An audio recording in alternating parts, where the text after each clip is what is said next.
दिल्ली की शराब नीति मामले में मुख्यमंत्री अरविंद केजरीवाल 15 अप्रैल तक न्यायिक हिरासत में। केजरीवाल ने ईडी के सामने पहली बार लिया 2 मंत्रियों आतिशी और सौरभ भारद्वाज का नाम। भाजपा ने कहा अब अन्ना नहीं लालू प्रसाद हैं केजरीवाल के गुरु। केंद्र सरकार ने कहा आयकर मांग के संबंध में कांग्रेस के खिलाफ फिलहाल नहीं की जाएगी कोई दंडात्मक कार्रवाई।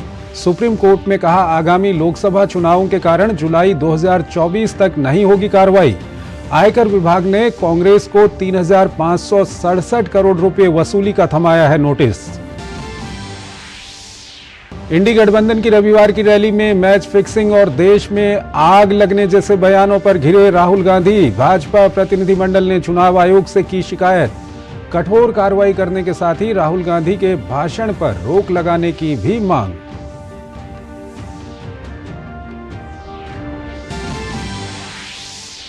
वरिष्ठ भाजपा नेता राजनाथ सिंह की अध्यक्षता में हुई पार्टी घोषणा पत्र समिति की बैठक। केंद्रीय गृह मंत्री अमित शाह ने जोधपुर में चुनावी रैली को किया संबोधित।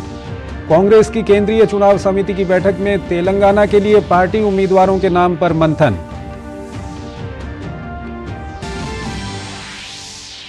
चुनाव आयोग ने महिलाओं के खिलाफ अपमानजनक टिप्पणी करने के मामले में भाजपा सांसद दिलीप घोष और कांग्रेस नेता सुप्रिया श्रीनेत को दी सख्त चेतावनी। बताया आदर्श आचार संहिता के प्रावधानों का उल्लंघन। कहा सार्वजनिक बयान देते समय बरतें सावधानी। कच्चा तीवू श्रीलंका को सौंपे जाने के मुद्दे पर प्रधानमंत्री नरेंद्र मोदी ने डीएमके और कांग्रेस पर साधा निशाना। विदेश मंत्री एस जयशंकर ने पूर्व की कांग्रेस सरकारों की उदासीनता को ठहराया जिम्मेदार। डीएमके और कांग्रेस ने कहा मूल मुद्दे से ध्यान भटकाने की कोशिश।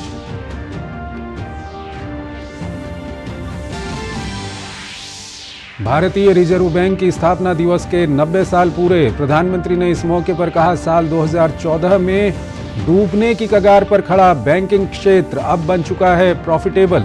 सितंबर 2023 तक एनपीए 3% से भी कम। सही नीतियों ने बढ़ाई जीडीपी ग्रोथ।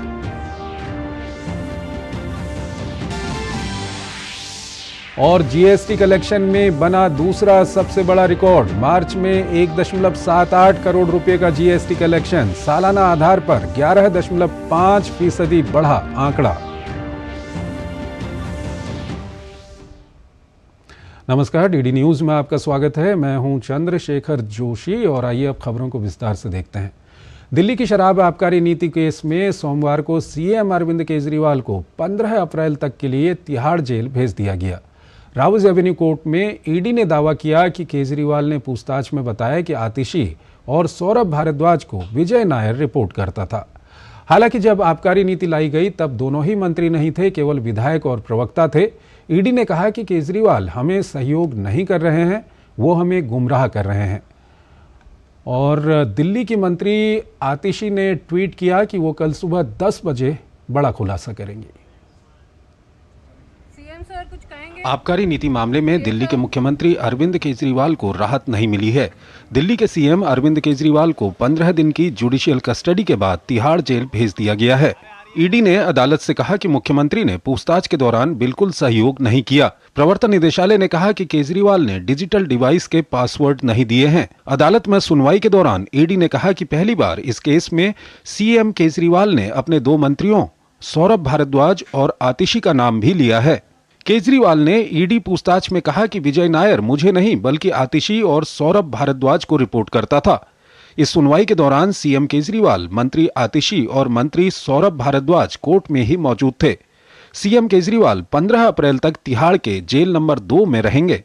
वो तिहाड़ के जेल नंबर 2 में रहेंगे और यहाँ पर 15 अप्रैल तक वो बंद रहेंगे। साथ ही साथ ईडी ने आज उनसे कई सवाल पूछे, जिसमें विजय नायर को लेकर के उनसे सवाल किया गया ईडी के वकीलों द्वारा, तो उनके पास उनका कोई जवाब नहीं था। वो गोलमोल जवाब दे रहे थे। वो कह रहे थे कि वो विजय नायर को जानते ही नहीं है और अगर विजय नायर रिपोर्ट करता था तो वो सौरभ भारद्वाज और आतिशी को रिपोर्ट करता था।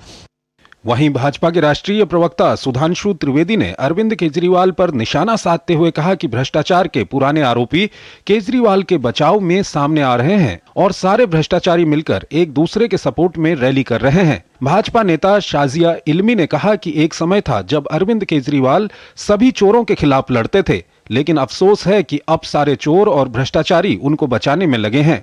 तो वहीं आप नेता प्रियंका कक्कड़ भाजपा पर पीएमएलए कानून और अपनी एजेंसियों का दुरुपयोग करने का आरोप लगाते नजर आईं। स्वघोषित कट्टर ईमानदार दिल्ली के मुख्यमंत्री श्री अरविंद केजरीवाल जी के समर्थन में भ्रष्टाचार के पुराने आरोपियों और पुराने गुनाहों में आबद्ध रहे तमाम राजनीतिक दलों ने उनका समर्थन किया था। न्यायालय ने जो निर्णय सुनाया है वो तथ्यात्मक आधार पर है। तथ्यात्मक आधार पर दिल्ली के मुख्यमंत्री श्री अरविंद केजरीवाल जी को 15 दिन की न्यायिक हिरासत में भेजा गया है।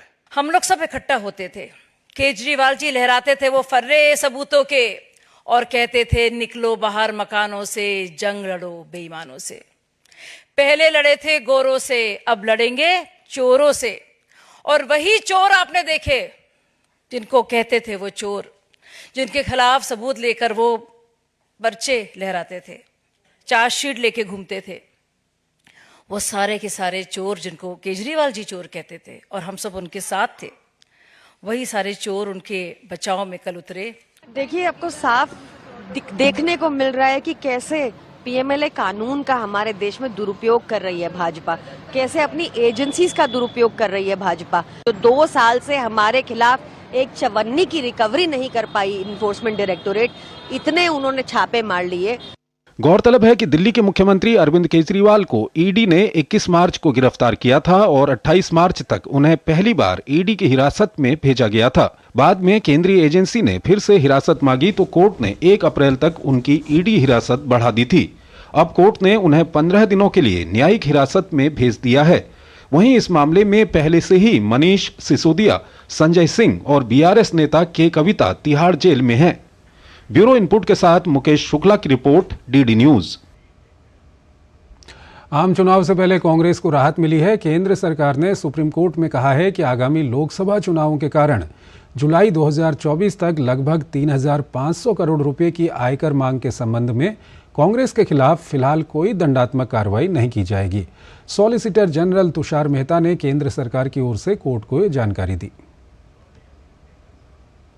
केंद्र सरकार ने सुप्रीम कोर्ट में कहा है कि आगामी लोकसभा चुनाव के कारण जुलाई 2024 तक लगभग 3,500 करोड़ रुपए की आयकर मांग के संबंध में कांग्रेस के खिलाफ फिलहाल कोई दंडात्मक कार्रवाई नहीं की जाएगी। आयकर विभाग के नोटिस मामले में कांग्रेस को कुछ दिनों के लिए राहत मिल गई है। सुप्रीम कोर्ट में सुनवाई के दौरान इनकम टैक्स डिपार्टमेंट ने भरोसा दिया है कि अभी लोकसभा चुनाव चल रहा है, लिहाजा इन पैसों की रिकवरी को लेकर कोई कार्रवाई नहीं की जाएगी। कांग्रेस ने मामले में सुप्रीम कोर्ट में याचिका दाखिल की है। जस्टिस बीवी नागरत्ना की बेंच ने इस मामले पर सुनवाई की। आयकर विभाग की ओर से सॉलिसिटर जनरल तुषार मेहता ने दलीलें रखी। कोर्ट में इस मामले में अब सुनवाई 24 जुलाई को होगी। कांग्रेस को मिले इनकम टैक्स नोटिस पर बीजेपी ने कहा कि कांग्रेस को जनता को बताना चाहिए कि उसने टैक्स की चोरी की है या नहीं। कांग्रेस ये बताए कि इनकम टैक्स के जो नोटिस दिया है वो सही है या गलत, और आपने टैक्स की चोरी करी है या नहीं। दिल्ली हाई कोर्ट ने इनकी याचिका खारिज कर दी है। कांग्रेस को आयकर विभाग से फिर नया नोटिस मिला है, जिसके जरिए आकलन वर्ष 2014-2015 से 2016-2017 तक के लिए 1,745 करोड़ रुपए कर की मांग की गई है। आयकर विभाग द्वारा कांग्रेस से अब तक कुल 3,567 करोड़ रुपए कर की मांग की जा चुकी है। खबरों के मुताबिक ताजा नोटिस 2014-2015 663 करोड़ रुपए, 2015-2016 करीब 664 करोड़ रुपए और 2016-2017 करीब 417 करोड़ रुपए से संबंधित है। अधिकारियों ने राजनीतिक दलों को मिलने वाली कर छूट समाप्त कर दी है और पार्टी पर कर लगा दिया है। कांग्रेस ने शुक्रवार को कहा था कि उसे आयकर विभाग से नोटिस मिला है, जिसमें करीब 1,823 करोड़ रुपए भुगतान करने को कहा गया है। कर अधिकारियों ने पिछले वर्षों से संबंधित कर मांग के लिए पार्टी के खातों से 135 करोड़ रुपए पहले ही निकाल लिए हैं। निखिल सिंह के साथ ब्यूरो रिपोर्ट, डीडी न्यूज। कच्चातीऊ पर सामने आए नए विवरणों ने डीएमके के दोहरे मानकों को पूरी तरह से उजागर कर दिया है। कच्चातीऊ द्वीप को लेकर देश की राजनीति में बवाल मचा है। पीएम मोदी ने इसको लेकर कांग्रेस पर हमला बोला है, तो वहीं अब कांग्रेस ने भी पलटवार किया है। कच्चा तीवू मुद्दे पर विदेश मंत्री डॉक्टर एस जयशंकर ने कहा कि 1974 और 1976 में 2 समझौते हुए और हम जानते हैं कि ये किसने किया, बल्कि ये भी कि इसे किसने छुपाया। इस मुद्दे पर पूरा सच सामने आना चाहिए। तमिलनाडु के पास स्थित कच्चा तीवू द्वीप को श्रीलंका को सौंपे जाने के मुद्दे ने राजनीतिक रंग ले लिया है। 1974 में उस वक्त की प्रधानमंत्री इंदिरा गांधी के द्वारा तमिलनाडु के पास कच्चा तीवू द्वीप को श्रीलंका को सौंप दिया गया था। यह जानकारी आरटीआई के माध्यम से बाहर आने के बाद पीएम मोदी ने भारत के एक अंग को काटने का आरोप लगाते हुए कहा कि कांग्रेस ने न सिर्फ तमिलनाडु के लोगों के हितों के साथ खिलवाड़ किया, बल्कि देश की संप्रभुता से भी समझौता किया है।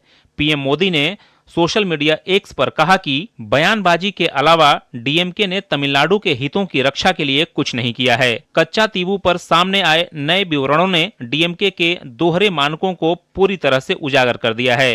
कांग्रेस और द्रमुक पारिवारिक इकाइयां हैं, उन्हें केवल इस बात की परवाह है कि उनके अपने बेटे बेटियां आगे बढ़ें, उन्हें किसी और की परवाह नहीं है। कच्चा तीवू पर उनकी संवेदनहीनता ने विशेष रूप से हमारे गरीब मछुआरों और मछुआरा महिलाओं के हितों को नुकसान पहुंचाया है। कच्चा तीवू मुद्दे पर विदेश मंत्री डॉक्टर एस जयशंकर ने प्रेस वार्ता कर कांग्रेस पर निशाना साधा। उन्होंने कहा कि कच्चा तीवू पर 1974 और 1976 में 2 समझौते हुए और हम जानते हैं कि यह किसने किया, बल्कि यह भी कि इसे किसने छुपाया। बीते 20 सालों में श्रीलंका ने 6184 भारतीय मछुआरों को हिरासत में लिया है और 1175 भारतीय मछुआरों की नौकाओं को जब्त किया गया है। उन्होंने कहा कि इस मुद्दे पर पूरा सच सामने आना चाहिए।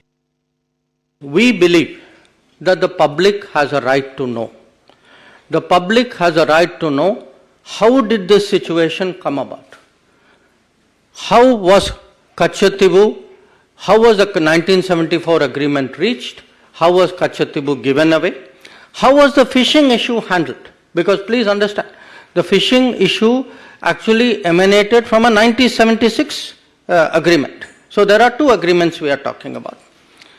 वहीं कांग्रेस नेता पी चिदंबरम ने प्रतिक्रिया देते हुए कहा कि भाजपा इस मामले में बेतुका आरोप लगा रही है। दक्षिण चेन्नई लोकसभा सीट से एआईएडीएमके उम्मीदवार जे जयवर्धन ने कहा कि डीएमके ने हमेशा तमिलनाडु के लोगों के अधिकारों को छीना है। साथ ही उन्होंने कहा कि डीएमके ने कांग्रेस के साथ मिलकर हमेशा ये सुनिश्चित किया कि जो हिस्सा भारत का है वो श्रीलंका को दे दिया जाए।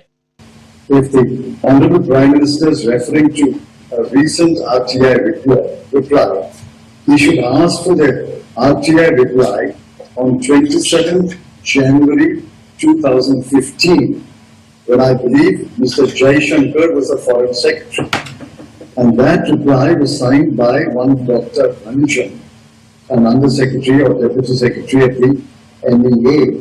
That reply clearly says that after negotiations it was concluded that the island, which is 1.9 square kilometers, according to my information, lay on the Sri Lankan side of the international border.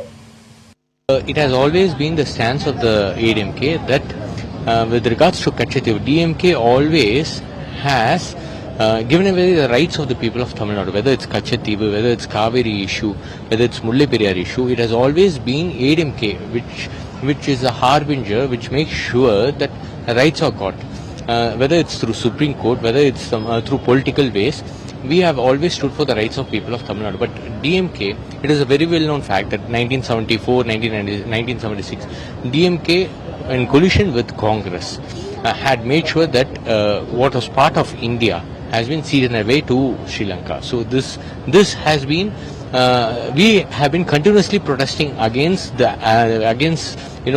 what DMK and Congress has done for such a long time.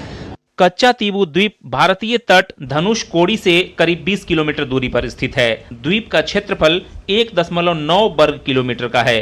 अंग्रेजों ने रामनाथपुरम के राजा को इस द्वीप की जमींदारी सौंपी थी। भारत द्वीप पर लगातार अधिकृत रूप से था। साल 1974 में भारत ने इस पर अपना दावा छोड़ दिया था। Bureau report, DD news. और आइए अब बात करते हैं 24 की चुनौती की।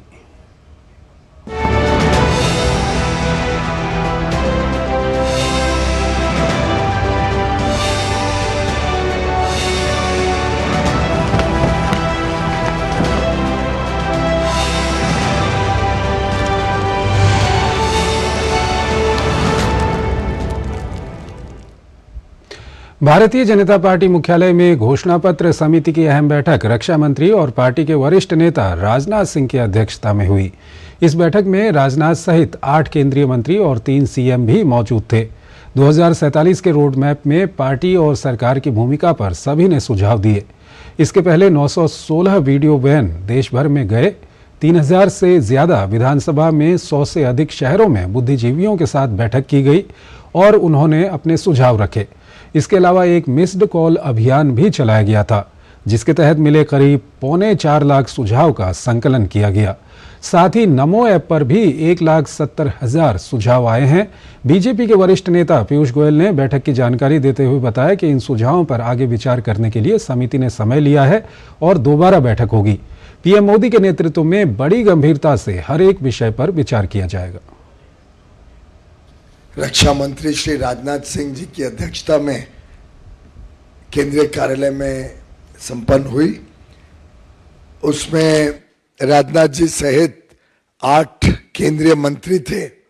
कितना लोगों के बीच विश्वास है कि मोदी है तो मुमकिन है, और इसीलिए इतने बड़ी संख्या में लोगों ने अपने अलग अलग सुझावों से हमको लाभ दिया है।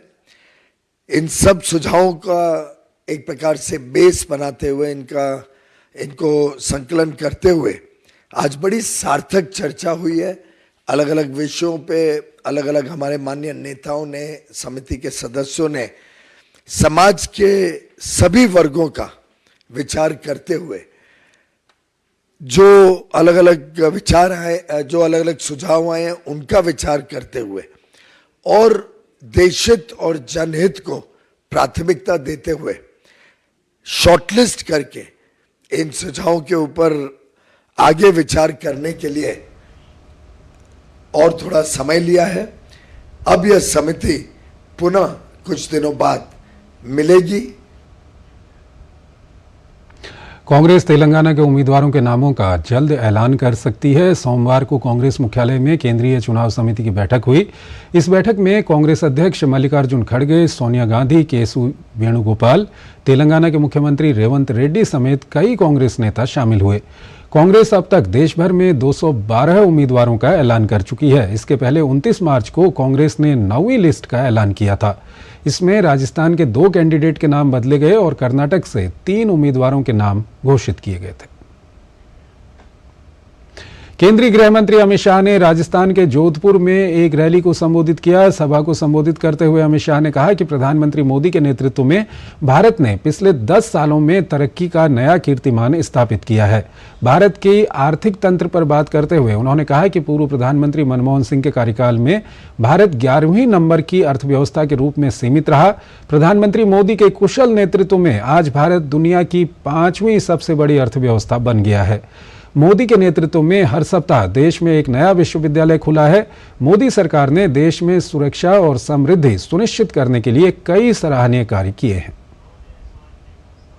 मोदी जी ने देश को सुरक्षित करने का काम किया है।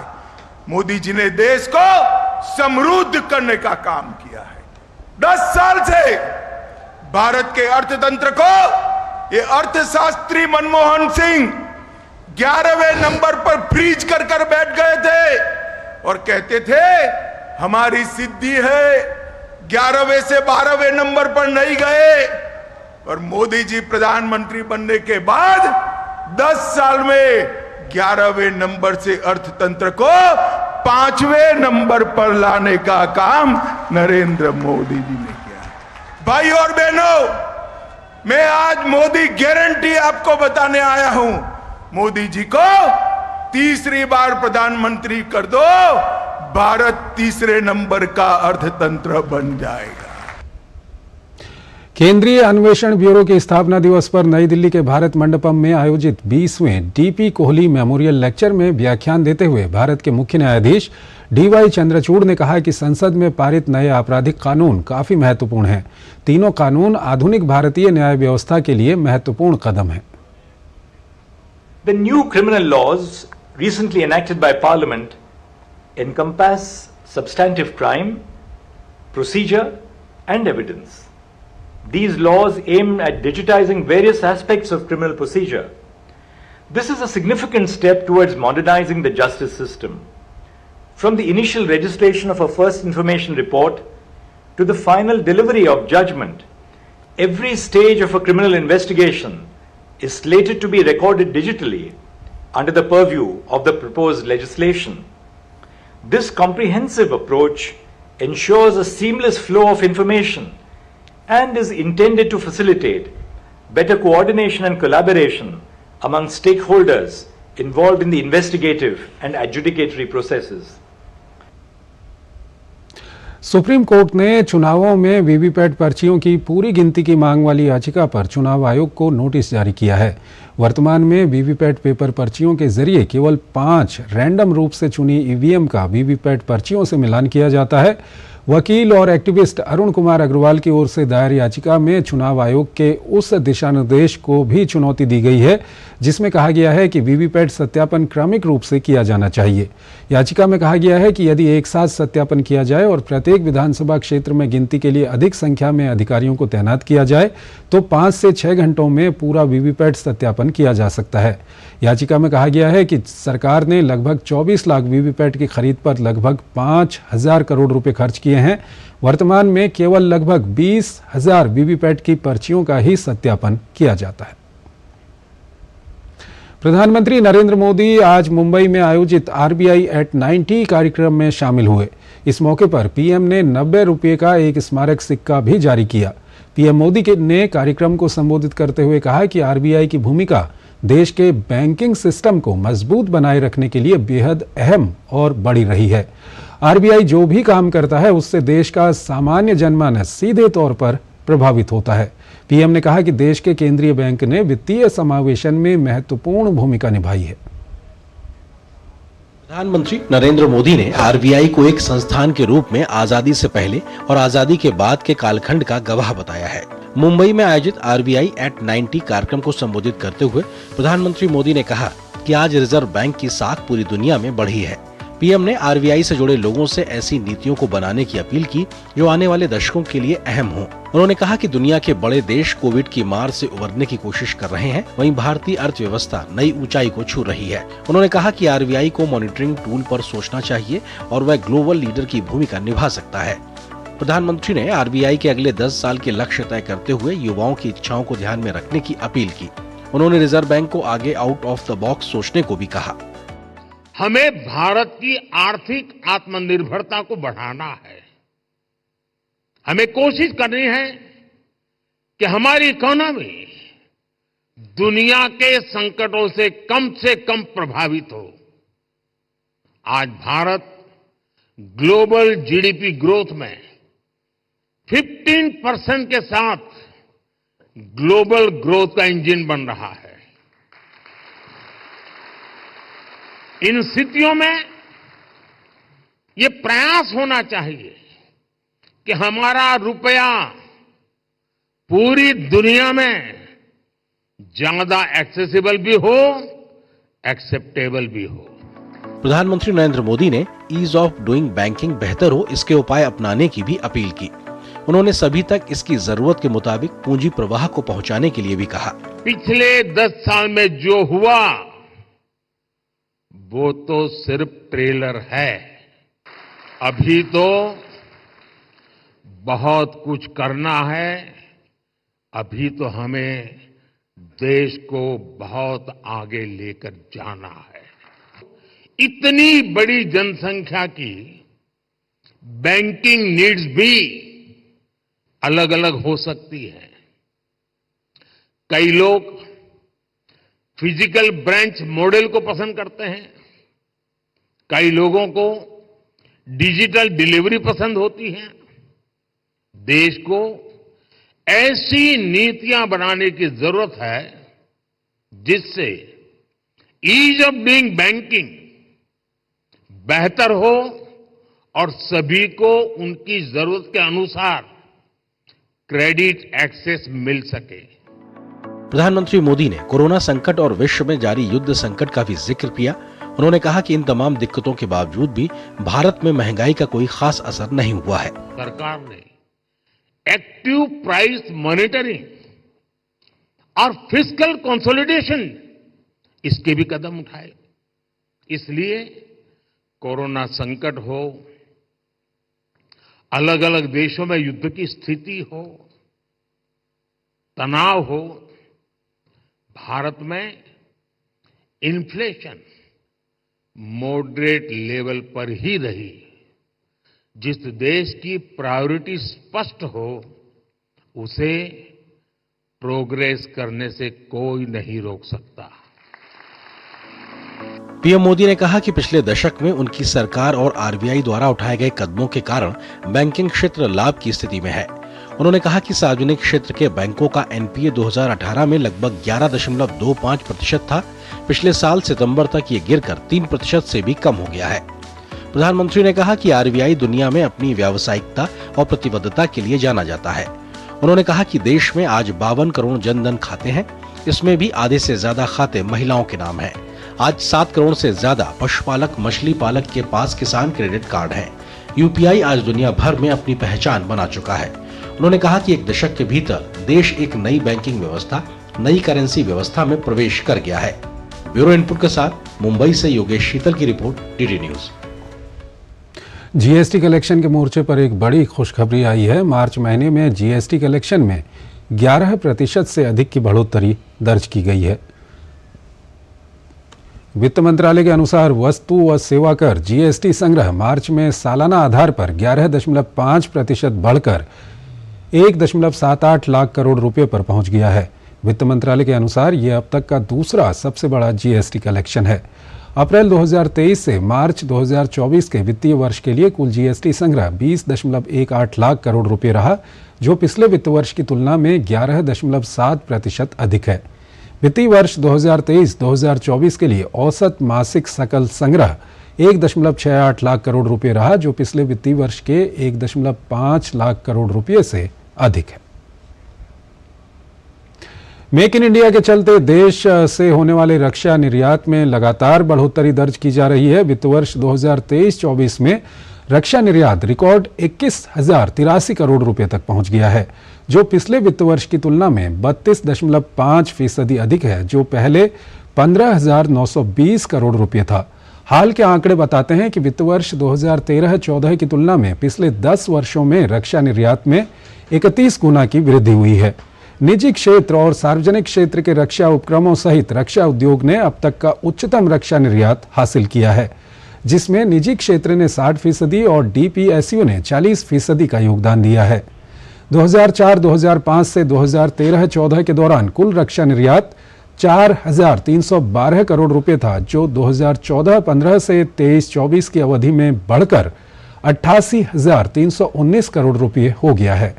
सरकार द्वारा रक्षा निर्यात को बढ़ावा देने के लिए लाए गए नीतिगत सुधारों और ईज ऑफ डूइंग बिजनेस पहल के साथ साथ भारतीय उद्योगों को प्रदान किए गए एंड टू एंड डिजिटल समाधान के कारण रक्षा निर्यात में उल्लेखनीय वृद्धि हुई है।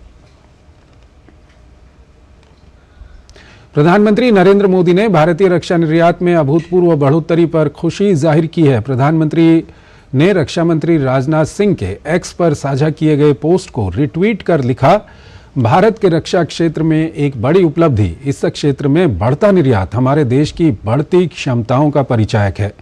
हमें अपने लोगों की कड़ी मेहनत और नवाचार पर गर्व है, जिसने भारत को रक्षा की दुनिया में वैश्विक मंच पर पहुंचाया है।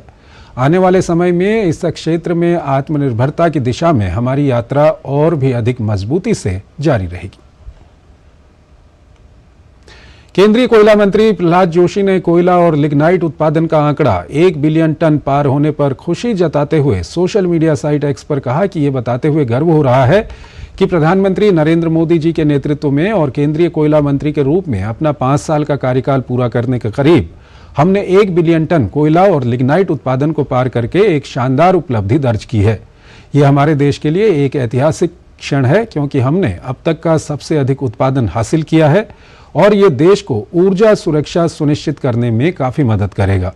घरेलू कोयला उत्पादन बढ़ाने के हमारे प्रयासों ने ये सुनिश्चित किया है कि आगे चलकर देश को कभी कोयले की कमी का सामना नहीं करना पड़ेगा। उन्होंने इसके लिए प्रधानमंत्री नरेंद्र मोदी को धन्यवाद दिया। और कोयला और लिग्नाइट के उत्पादन में अभूतपूर्व वृद्धि पर प्रधानमंत्री नरेंद्र मोदी ने खुशी जताई है। पीएम मोदी ने सोशल मीडिया मंच एक्स पर केंद्रीय कोयला मंत्री प्रहलाद जोशी के ट्वीट को साझा करते हुए लिखा, कोयला और लिग्नाइट के उत्पादन में 1 बिलियन टन का आंकड़ा पार करना भारत के लिए एक ऐतिहासिक मील का पत्थर है। यह हमारे कोयला क्षेत्र को जीवंत बनाए रखने की हमारी प्रतिबद्धता को दर्शाता है। ये एक महत्वपूर्ण क्षेत्र में आत्मनिर्भरता की दिशा में भारत का मार्ग भी सुनिश्चित करता है। तो इस बुलेटिन में फिलहाल इतना ही। आप बने रहिए डीडी न्यूज के साथ। नमस्कार।